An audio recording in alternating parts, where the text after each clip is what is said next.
आपूर्यमानमचलप्रतिष्ठम् समुद्रमापः प्रविशन्ति यद्वत् तद्वत् कामायं प्रविशन्ति सर्वे स శాంతిమాప్నోతి న కామకామీ. భావము: సమస్త దిశల నుండి పొంగి ప్రవహించుచూ వచ్చి చేరిన నదులన్నీయును పరిపూర్ణమై నిశ్చలముగానున్న సముద్రమును ఏమాత్రము చలింపచేయకుండానే అందులో లీనమగును. అట్లే సమస్త భోగములు స్థితప్రజ్ఞునియందు ఎట్టి వికారములను కలిగింపకయే వానిలో లీనమగును. అట్టి పురుషుడే పరమశాంతిని పొందును. భోగాసక్తుడు శాంతిని పొందజాలడు అని శ్రీకృష్ణ భగవానుడు అర్జునుడితో పలికెను.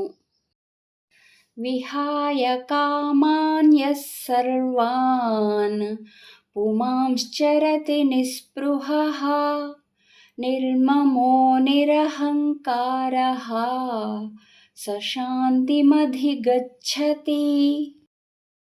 భావము: కోరికలన్నింటినీ త్యజించి మమతాహంకార స్పృహారహితుడై చరించునట్టి పురుషుడే శాంతిని పొందును అని శ్రీకృష్ణ భగవానుడు అర్జునుడితో పలికెను.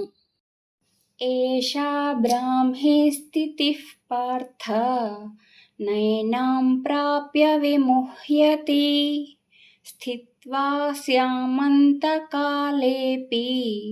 బ్రహ్మనిర్వాణమృచ్చతి. భావము: ఓ అర్జున, బ్రాహ్మీ స్థితి అనగా ఇదియే. ఈ బ్రాహ్మీ స్థితిని పొందిన యోగి ఎన్నడూనూ మోహితుడు కాడు. అంత్యకాలమునందును ఈ బ్రాహ్మీ స్థితి యందు స్థిరముగా నున్నవాడు బ్రహ్మానందమును పొందును అని శ్రీకృష్ణ భగవానుడు అర్జునుడితో పలికెను. ఓం తత్సత్.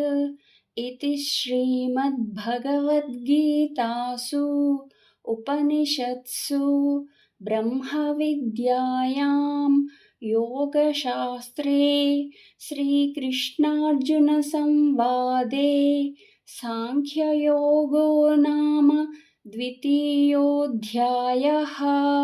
శ్రీకృష్ణార్పణమస్తు.